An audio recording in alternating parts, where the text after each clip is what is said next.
ओम नमः शिवाय। आस्था सागर YouTube channel में आपका स्वागत है। रुद्र संहिता का तृतीय खंड का 22वां अध्याय, देवताओं का शिवजी के पास जाना। ब्रह्मा जी कहते हैं, मुनीश्वर, भगवान शिव को पति रूप में प्राप्त करने के लिए पार्वती को तपस्या करते करते अनेक वर्ष बीत गए, परंतु भगवान शिव ने उन्हें वरदान तो दूर अपने दर्शन तक नहीं दिए। तो पार्वती के पिता हिमाचल, उनकी माता मैना और मेरु एवं मंदराचल ने आकर पार्वती को बहुत समझाया तथा उनसे वापस घर लौट चलने का अनुरोध किया। तब उन सबकी बातें सुनकर देवी पार्वती ने विनम्रता पूर्वक कहा, हे पिताजी और माताजी, क्या आप लोगों ने मेरे द्वारा की गई प्रतिज्ञा को भुला दिया है? मैं भगवान शिव को अवश्य ही अपनी तपस्या द्वारा प्राप्त करूंगी। आप निश्चिंत होकर अपने घर लौट जाएं।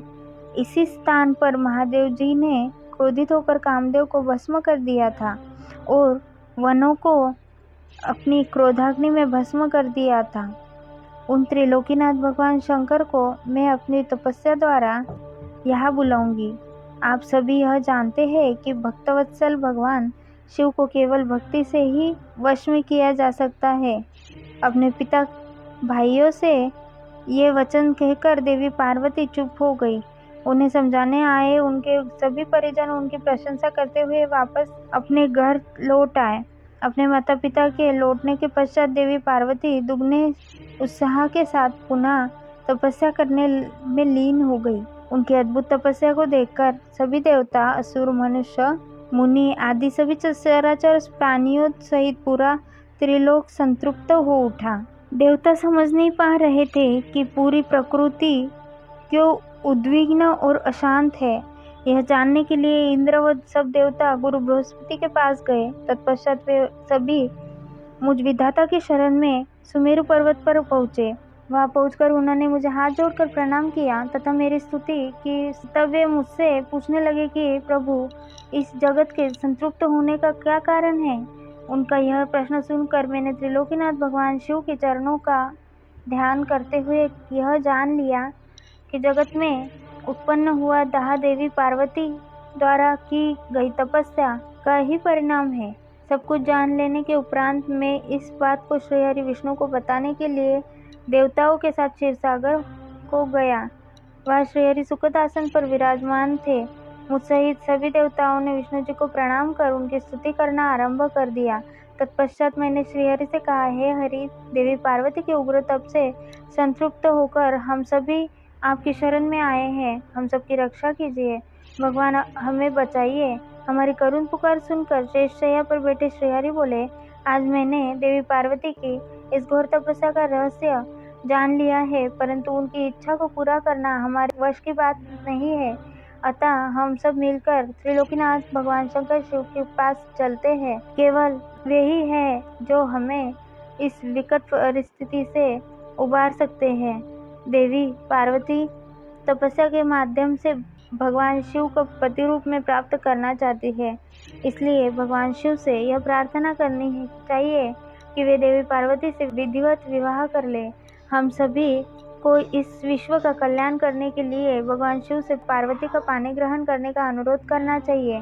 भगवान विष्णु की बात सुनकर सभी देवता भयभीत होते हुए बोले, भगवान शिव बहुत क्रोधी और हठी है।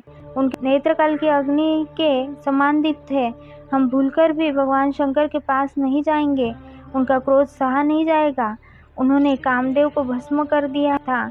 हमें डर है कि कहीं क्रोध में वे हमें भी भस्म न कर दे। हे नारद, इंद्रादि देवताओं की बात सुनकर लक्ष्मीवती श्रीहरि बोले, तुम सब मेरी बातों को ध्यानपूर्वक सुनो। भगवान शिव समस्त देवताओं को स्वामी और भयों का नाश करने वाले हैं। तुम सबको मिलकर कल्याणकारी भगवान शिव की शरण में जाना चाहिए। भगवान शंकर पुराण पुरुष, सर्वेश्वर और परम तपस्वी है। हमें उनकी शरण में जाना ही चाहिए। भगवान विष्णु के इन वचनों को सुनकर सब देवता त्रिलोकीनाथ भगवान शिव का दर्शन करने के लिए उस स्थान की ओर चल पड़े जहाँ महादेव जी तपस्या कर रहे थे। उस मार्ग में ही देवी पार्वती उत्तम तपस्या में लीन थी। उनके तप को देखकर सभी देवताओं ने प्रसन्नतापूर्वक उन्हें हाथ जोड़कर प्रणाम नमस्कार किया। तत्पश्चात उनके तप की प्रशंसा करते हुए मैं श्रीहरि विष्णु और अन्य देवता भगवान शिव के दर्शनार्थ चल दिए। वहां जब पहुंचकर हम सभी देवता कुछ दूरी पर खड़े हो गए और हमने तुम्हें भगवान शिव के करीब यह देखने के लिए भेजा कि वे कुपित है या प्रसन्न। नारद, तुम भगवान शिव के परम भक्त हो तथा उनकी कृपा से सदा निर्भय हो रहते हो, इसलिए तुम भगवान शिव के निकट गए तथा तुमने उन्हें प्रसन्न देखा। फिर तुम वापस लौटकर हम सभी के पास आए। हम सब भगवान शिव के करीब गए। भगवान शिव सुखपूर्वक प्रसन्न मुद्रा में बैठे हुए थे। भक्तवत्सल भगवान शिव चारों ओर से अपने गणों से घिरे हुए थे और तपस्वी का रूप धारण करके योगपट्ट पर आसीन थे। मैंने श्रीहरि और अन्य देवताओं ने भगवान शिव शंकर को प्रणाम करके वेदों और उपनिषदों द्वारा ज्ञात विधि से उनकी स्तुति की। अध्याय 22वां समाप्त। ओम नमः शिवाय।